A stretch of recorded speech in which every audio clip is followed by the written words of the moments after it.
편안하셨습니까? 네팔 지진 나서 어려움을 겪을 때 구룡사, 열애사 등 우리와 함께 하고 있는 포교당에서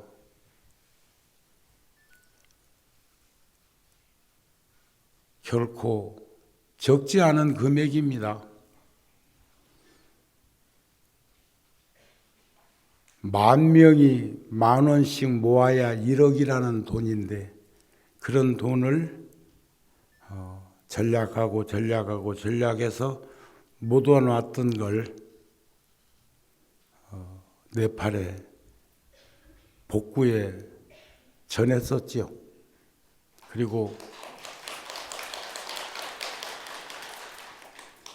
어몽길 산악인을 통해서 또 오지에 문맹지에 학교를 세우는 곳에 또 우리가 동참을 했고, 이번에는 그쪽 지역에 2곳을 다녀오려 합니다. 한 곳은 에베레스트 쪽에 저번 지진으로 주저앉은 사찰을 복원하기 위해서, 학교를 복원하기 위해서 지역 주민들이 맨손으로 망치를 들고 돌멩이를 빻아서 자갈을 만들고 하고 있다는 말을 듣고 작지만 지원도 하고 싶고, 그래서 어제는 면 장갑, 우리나라 것이 최고입니다. 장갑을 3박스 1,500거리를 제가 구했어요.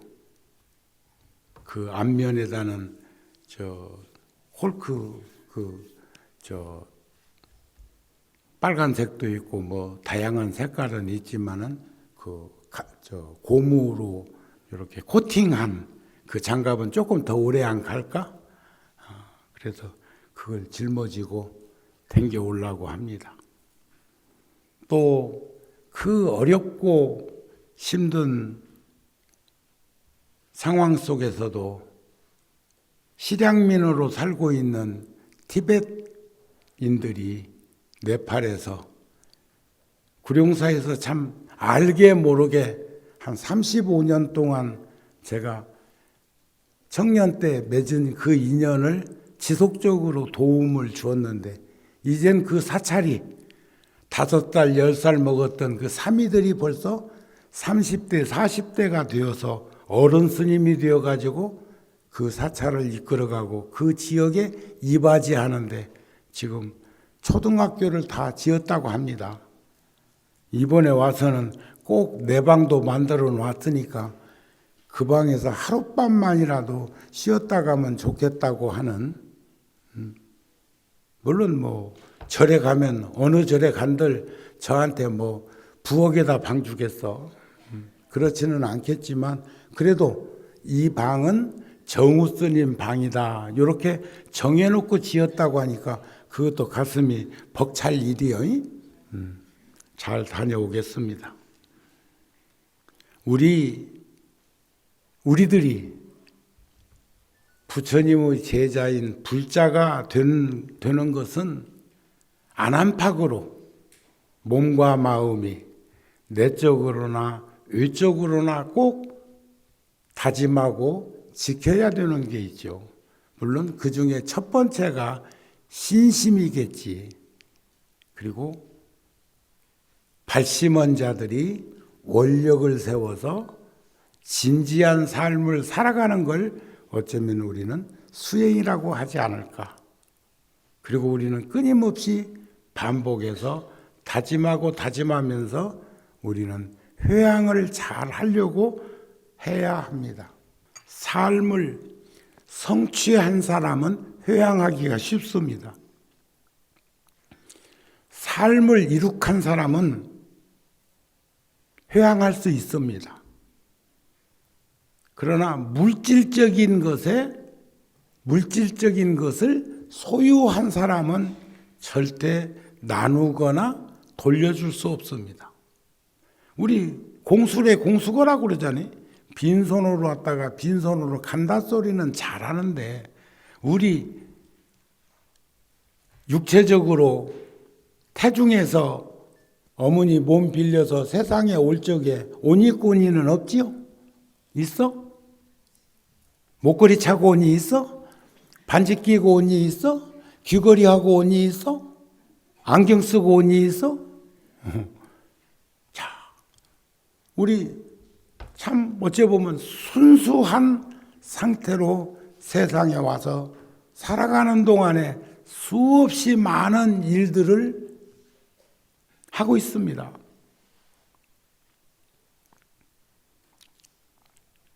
어쩔 수 없이 세상이 그래야 되는 거니까 입관할 때 수의 한 벌 입고 가는 수순은 그렇다 치더라도 우리 이제 하나씩 하나씩 정리해 가고 나누어 가져야 될 때가 된 것이 아닐까. 그렇게 하기 위해서는 내적으로는 인과를 믿는 사람이어야 합니다. 그리고 업력으로 윤회하고 있는 세상에 노출되어 있는 것을 우리는 확연하게 믿고 보아야 합니다. 인과를 믿고 윤회를 부정하지 않는 삶이 불자의 기본입니다. 그리고 몸과 마음을 다 결속해서 삼귀오계를 받아 지녀야 하고 실천해야 한다. 인과를 믿고 윤회를 부정하지 않으며 불법성 삼보전에 몸과 마음 다 바쳐서 의지하고 보리심을 일으킨 사람. 보리심이란 발심이고 보리심이란 원천이 신심이죠. 보리심은 신심을 장양한다고 그래요. 신심을 날로 키운다고 합니다. 보리심이란 자비심이에요. 제가 전에 한번 그런 말씀을 드렸는데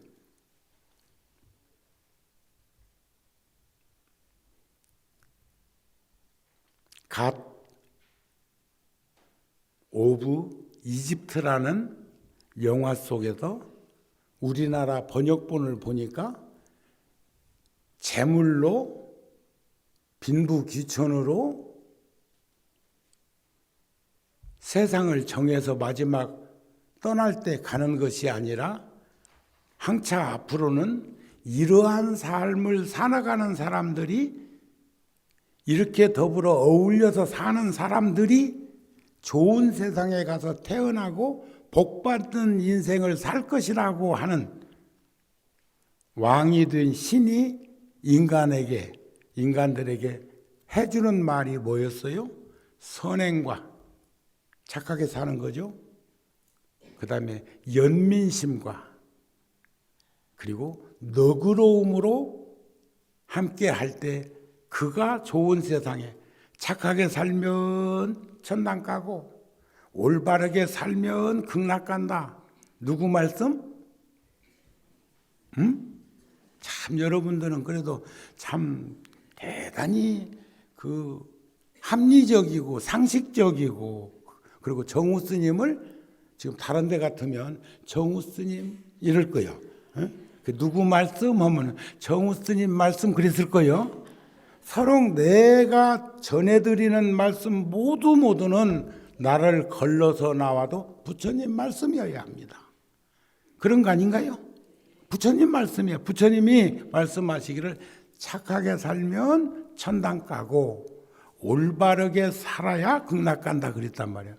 착한 것은 악하지 않다는, 나쁘지 않다는 말이고 올바로 산다는 것은 선행을 실천하는 사람 이런 거죠.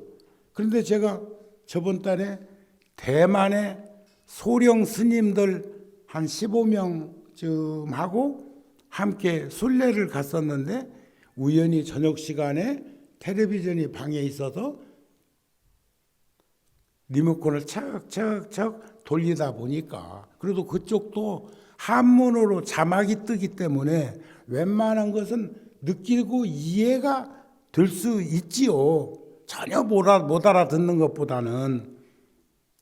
그런데 마침 그 영화가 또 거기서도 나오더라고. 근데 내가 그 영화를 2번, 3번 봤기 때문에 지금 끝부분이 나오는구나. 그러면 우리나라에서는 선행과 연민심과 너그러움이라고 표현했는데 여기서는 한문으로 자막이 어찌 나올까 하고 봤더니 선행,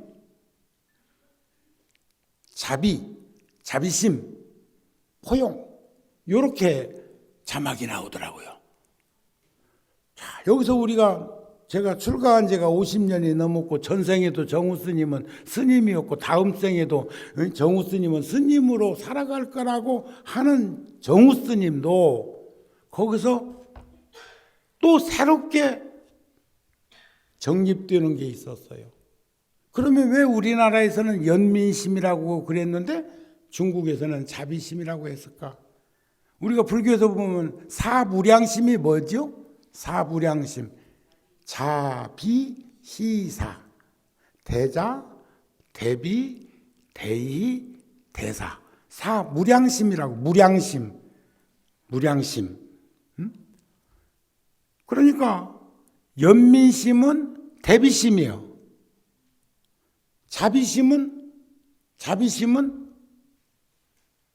대자, 대비. 자비심과 연민심은 다르지 않은 거예요. 그런 걸 보면서 보리심이란 자비심이요. 대자, 대비, 대의, 대사. 이타심이요. 또 선심이요. 선심. 정심이요. 바른 마음이요.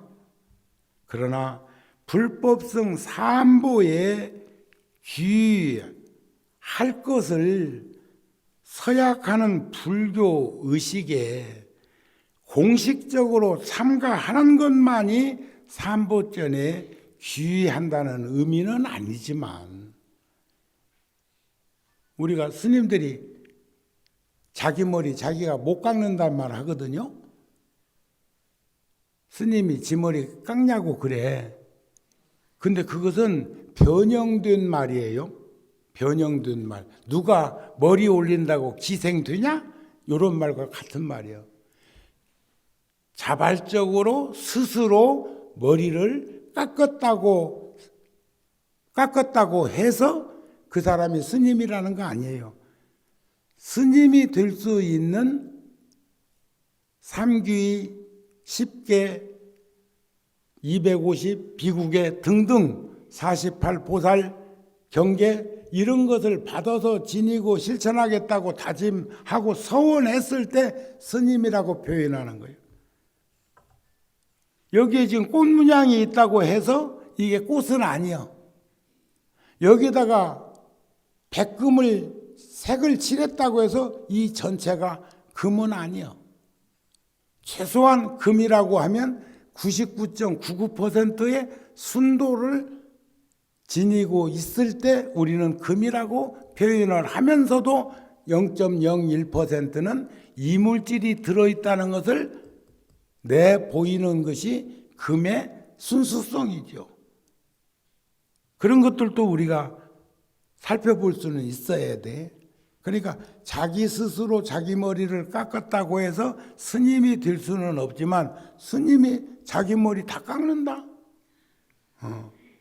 나는 머리를 주로 성윤 스님한테 일주일에 한 2번씩, 과거에는 보름에 한 번씩만 깎아도 아무 탈이 없었는데 요즘은 한 3일만 되면, 그래서 내가 이제 이선으로 물러나면 저 제천 가서 있든지 어디 통도사가 있든지 저 토구를 하나 이렇게 해놓고 막 있으면 머리를 한 10년 한번 길러볼까.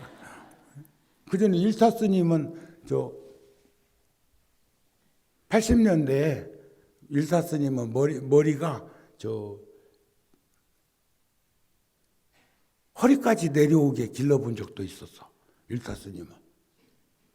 지조감에 계실 적인데 어려서 출가해가지고 그러다가 아이고 뭐 깎는 것도 귀찮고 머리가 무명초라고 그러는데 무명을 다 잘라버린 후에야 뭐 무명초가 기른다고 무명이 일어나는 것도 아닌 것인지는 모르겠는데 근데 그때 스님은 연세가 있었는데도 전부가 어떻게 그러면 그렇게 거물 수가 없었어.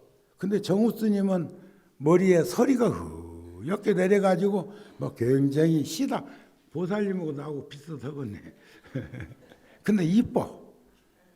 난 그 물 안 들이는 그 모습이 훨씬 더 어떤 이는 뭐 가지고 뭐 거울 앞에서 아침마다 뽑아 쌓는다네. 뽑으면 2개 난단다.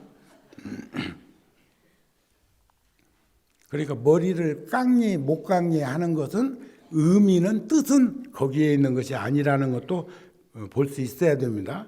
그런 의미에서 우리가 그런 의식에 참가했다고 해서 또 계를 받고 다짐을 했다고 해서 지키지 않는다면 언행일치되지 않는 그런 삶을 산다면 그 사람도 개 안 받은 사람만도 못할 수도 있어.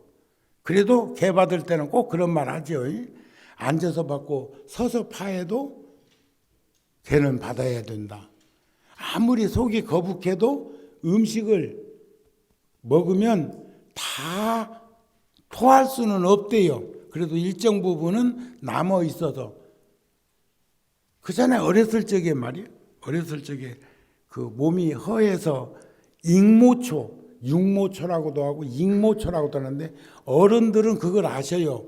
입맛 없을 때 쓰지만 그거 한 잔 먹고 나면 입맛이 돌아오는 것을 알지만 애들은 경험도 없고 몰라. 그리고 그렇게 쓴 걸 먹어갖고 입맛 돌아오는 것 별 의미도 없어. 그런데 기어이 먹으라고 사탕 하나 손에다 딱 들고 유혹을 하거나 또 그렇게 생각보다 안 쓰니까 그냥 한숨에 꿀꺽 넘기면 된다고 그러는데 애들이 맛부터 보지 꿀꺽 넘기냐? 와, 그거 참 씁디다. 나도 먹어봤어, 어렸을 적에. 그런데 얼마나 쓰면, 목에 넘어갈 때 얼마나 썼으면 몸에서 반응이 와. 절대 넘길 수 없다고. 넘기는 건 더 써. 더 힘든 데야. 자, 몸도 참 오묘하지요. 자, 중요한 것은 불법성 삼보전에 참으로 돌아가 의지할 대상이라는 확신과 믿음이 있어야 해. 그렇지 못하면 늘 분별하고 변별력이 없어서 어려움을 겪는데 그렇게 확신만 있다면 그런 믿음만 가진다면 금생에는 내가 가족을 거느리고 살고 사회에서 사니까는 지금 내 나이가 60, 70 돼가지고 출가할 수는 없지만 출가하지 않았어도 제가 자라서도 출가한 것이나 진배 없이 인생을 잘 정립해 보겠다고 하는 그런 마음으로 늘 기도하고 정진할 수 있는 우리들이 되어야 하지 않겠습니까? 아직 스승을 만나지 못했다 하더라도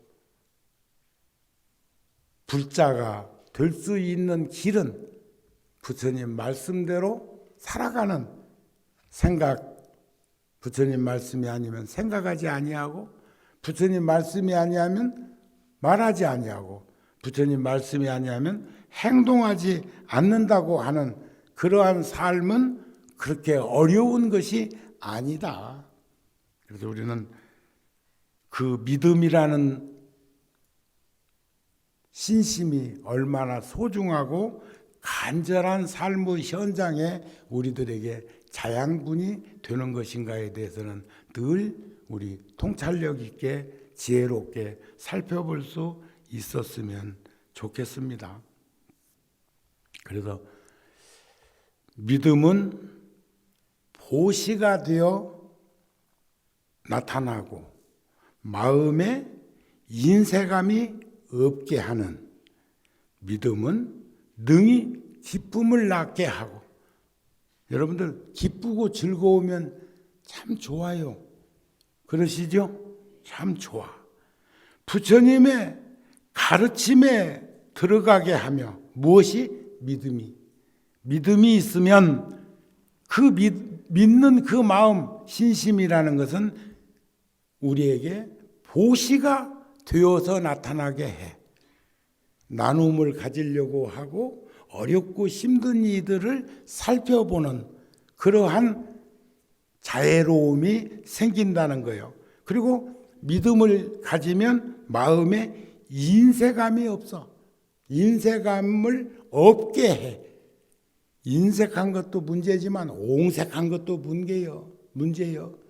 심심심이 난가심이요 관시의 변 법게 하고 창야의 불용침이라는 말이 있어요.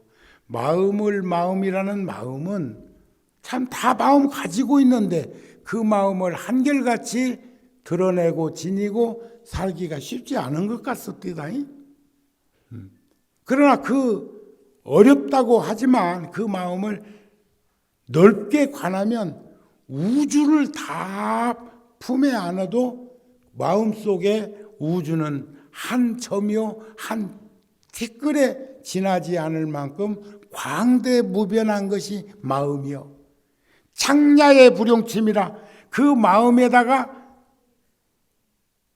착을 드러내니까 집착을 하고 거기다 뭔가 하나 세워보려고 하니까 불용치며 가느다란 바늘도 하나 세울 자리가 없는 게 또 마음이라네.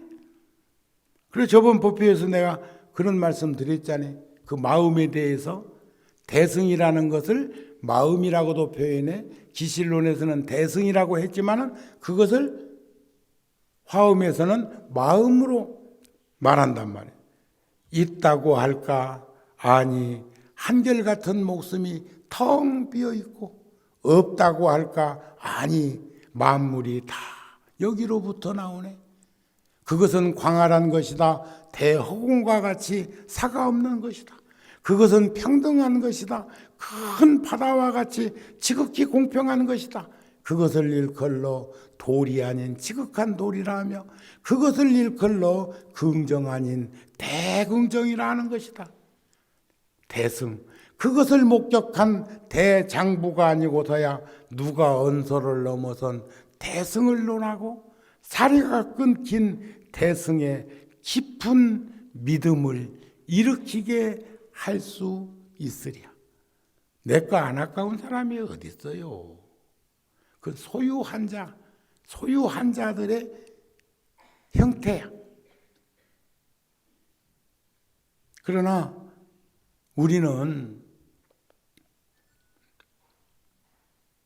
근본과 도리라는 것은 여기서 말하는 것처럼 그 견고한 믿음이라는 것은 보시가 되고 시주가 되고 공양이 되어서 그런 마음을 실천할 수 있도록 나타나고, 그런 마음 속에는 인색함이 없게 되고, 그 마음은 능히 기쁨과 환희법렬을 낳아서 부처님의 가르침에 들게 해.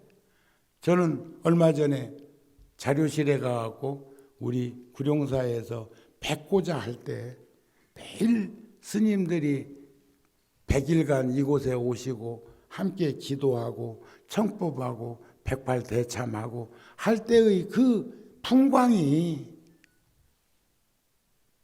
저 카메라로, 그때는 뭐 비디오도 잘 없을 때니까 그냥 사진으로 찍어놨는데도 사진 속에 담겨 있는 여러분들의 그 에너지, 신심과 발심의 그 기운들이 짱적하게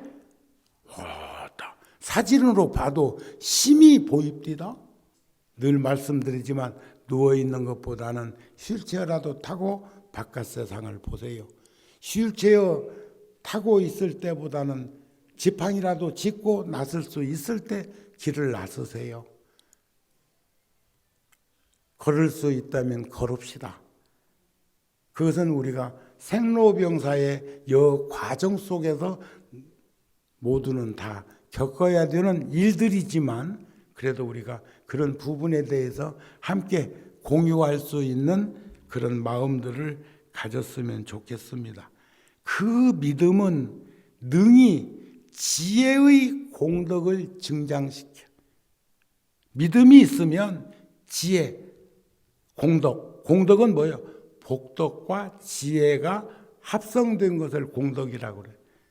무루복이 공덕이에요. 지혜 있는 사람이 복을 지면 그것은 공덕으로 드러나. 공덕으로.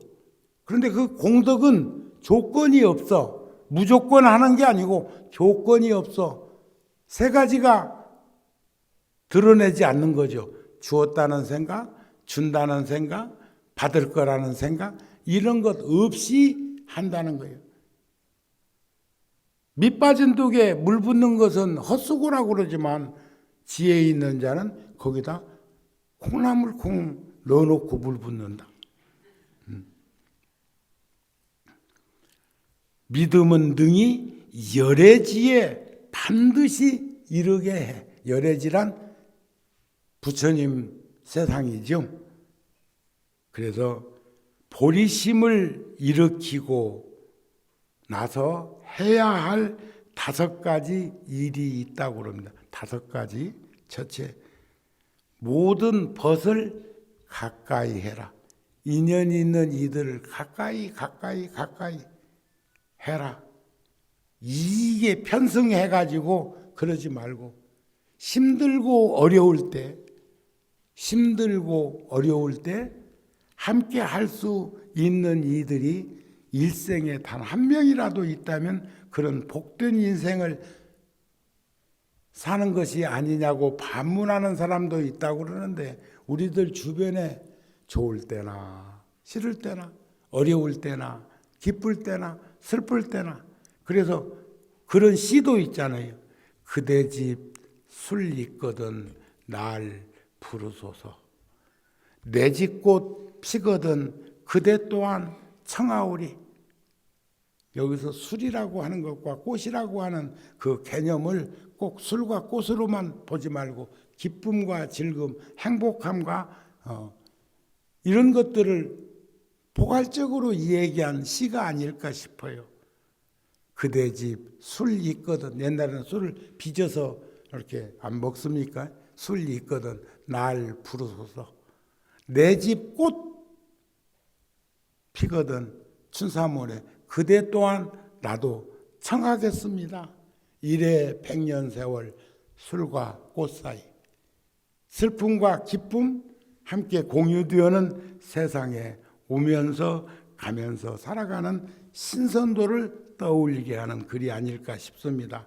그래서 그 보리심을 일으키고 나서 해야 할 일이 있는데 첫 번째가 좋은 벗을 가까이 하면서 사십시다.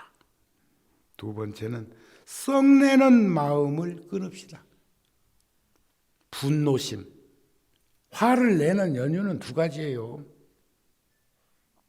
무지몽매한 인간들이 욕구, 욕망, 욕심이 과해서 화를 지글지글 들 끓던 것은 잠잠해지는 거 아니에요? 탐짐치 삼독의 불만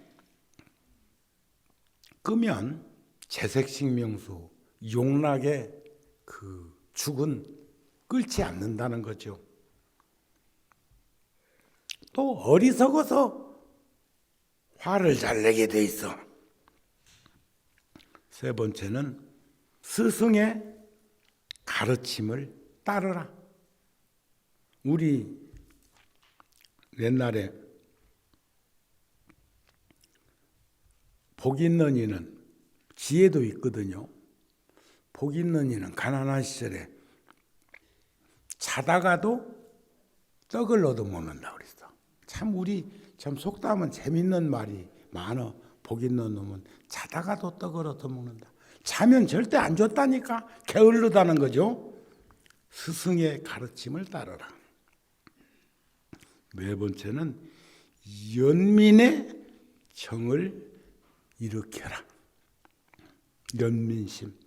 연민심이라는 건 막무가내로 불쌍하다고 생각하는 게 아니야. 불안전하고 불확실한 세상에서 서로가 서로를 애잔하게 관심 갖고 배려하고 보듬는 그런 마음이라고 생각합니다. 끝으로 부지런히 정진하는 일이다. 부지런히 정진하는 일.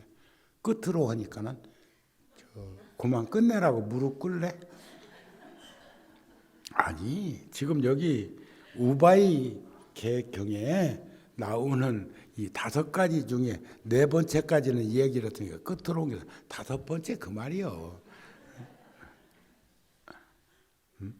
자, 그래서 믿음이라는 것이 이렇게 소중한 것인 것 아시겠죠? 그리고 자기 도리를 하는 것은 믿음이 있는 사람만이 할 수 있는 일이요. 저희 처사가 어느 납골 땅에 모셨는데요. 거기서 연락 왔어요. 지금 재중이라 지금 구룡사에 영정사진을 모시고 있는데 거기서 연락이 뭐라고 편지가 왔냐면 4월 초파일에 등키라고. 그 어떻게 해야 됩니까? 여기서 지금 죄를 모시고 있는데 그래서 10군데 100군데 형편만 되면 다 해도 좋은 것이지. 여기다가 불 하나 밝혔다고 해서 저쪽 방에는 사람이 있는데도 불 꺼놓고 있냐 그러면 그렇잖아요. 그러니까 다 하셔도 된다고 하니까 아이고 그러니까 몰라서 묻는 것이기는 하지만 또 그 정성이 양분되면 어떨까 싶어서 그런 것 같은데 절대 양분 안 됩니다. 인연 따라서 저는 늘 4월 초파일이면 하는 말이 있잖아요. 내가 다니는 우리 절에 부처님 오신 날 봉축 등을 밝히는 것은 뭐 당연한 거고 그것만 당연한 것이 아니라 과거에 우리 절에 오시기 전에 맺었던 그 인연이 있었던 절도 있어. 이사하느라고 이쪽에 왔든지 이쪽에 오니까 편안해서 오셨든지 간에 옛날 댕기던 절도 있다고. 또 그러기만 하나 정우 스님 같은 경우는 이 초등학교 4학년 때 소풍 갔다가 스님 되겠다는 생각을 냈잖아요. 소풍 갔던 절에서. 그러면 그런 옛날 소풍 댕기면서 부모님하고 맺었던 작은 촌에 있는 절에도 인연을 맺는다고 해가지고 지금 우리가 밥 못 먹냐? 그렇지 않지요. 그런 인연을 우리가 두루두루 좀 살필 수 있었으면 좋겠다는 말을 늘 하고 있는 연유가 무엇이겠느냐 이게요. 아이고 정월달에 법당에 저 1년등 끼었으니까 막 그냥 넘어가자. 4월 초파일은 4월 초파일이다. 또 어떤 이는 말이야. 아이고 4월 초파일 날 와야 손수 만든 연등으로 킬 수 있어서 나는 그날 와서 연등 킬라요 또 이려. 저기 저 바깥에 한 달 동안 우리가 등을 밝히는 것은 그것은 전기불로 하니까 뭐 손으로 손수 만든 연등에다 킬라고 한다. 하루를 키워도 하루를 살다 죽어도 그냥 살다가 죽는 것처럼 죽으려고 그러나. 그건 그것대로 하고. 아니 뭐 아침 점심 저녁 밥을 똑같이 먹는 사람이 있어? 그렇지 않잖아요. 어느 때는 건너뛰기도 하고 과식할 수도 있고 또 소식할 수도 있고 다양한 인생살이를 우리가 살펴볼 수 있는 우리들이 됐으면 좋겠단 말이에요. 그래서 화엄경에서도 보면은 첫째 스스로 마음을 내는 일이요. 둘째 상대가 원해서 해야 되는 일이 있어. 셋째 가르치기 위해서 야야 이번에는 니도 등 하나 키워라. 야야 이번에 우리 저 절에서 개근불사하고 또 5월 달에 윤달 들어가지고 생전예수제 한다는데 우리 같이 동참해가지고 하자. 이런 말들을 할 수 있는 방법이 세 가지다 이게요. 스스로 알고 발심을 해서 하는 방법도 있고 또 절에서 그런 일을 한다든지 이웃에서 어려움을 겪는다든지 또는 상대가 필요로 하기 때문에 해야 되는 그런 일도 있을 것이고 또 가르치기 위해서 해야 되는 일도 있어. 다만 보시나 시주나 공양은 분수를 잊지 않게 하는 지혜가 드러나게 되어 있어. 그러니까 우리 불자들은 분수를 잊지 않는 삶을 살아갈 수 있는 지혜가 증장될 수 있는 그런 선근과 자비가 근본이 되는 삶을 살도록 노력해야 되지 않겠느냐, 이런 말씀이 아닐까 싶습니다. 그러시죠? 그래서 불자들이여 보살에게는 4가지 선행이 있느니라. 첫째는 가르침을 아무리 들어도 실증내지 아니하며, 둘은 바르게 관찰하고 사유하며, 셋은 가르침을 따라 능히 실천하며, 넷째는 보리에 회양합니다. 안욕따라 삼약삼보리에 회양합니다. 보리심을 처음 내는 일은 씨를 뿌림과 같아. 불종자를 심는 것과 같아. 그런데 그 불종자의 씨앗이 열매에서 따다가 심는 것이니까 둘이 아니야. 그러한 삶을 살아갈 수 있도록 우리는 충분히 인식하고 그리고 다듬어가면서 살아갈 수 있었으면 좋겠다. 그런 말씀이 아닐까 싶습니다. 그래서 복 짓는 자를 보고 함께 기뻐하면 승피하다고 그랬어. 승피하다. 복 짓는 자나 복 짓는 모습을 보고 기뻐하는 자나 그 지혜의 뭉치는 같다고 하는 말씀이 아닐까 싶은 마음이 들어집니다. 아셨죠? 오늘은 여기까지만 말씀을 드리고 다양한 방편설 가운데 우리는 선근이 있는 이들이 보리심을 잃지 않고 지혜로운 삶을 살아가는 것이 보살도 실천이 아니겠는가 싶은 마음으로 오늘 시간을 함께 했습니다. 성불하십시오.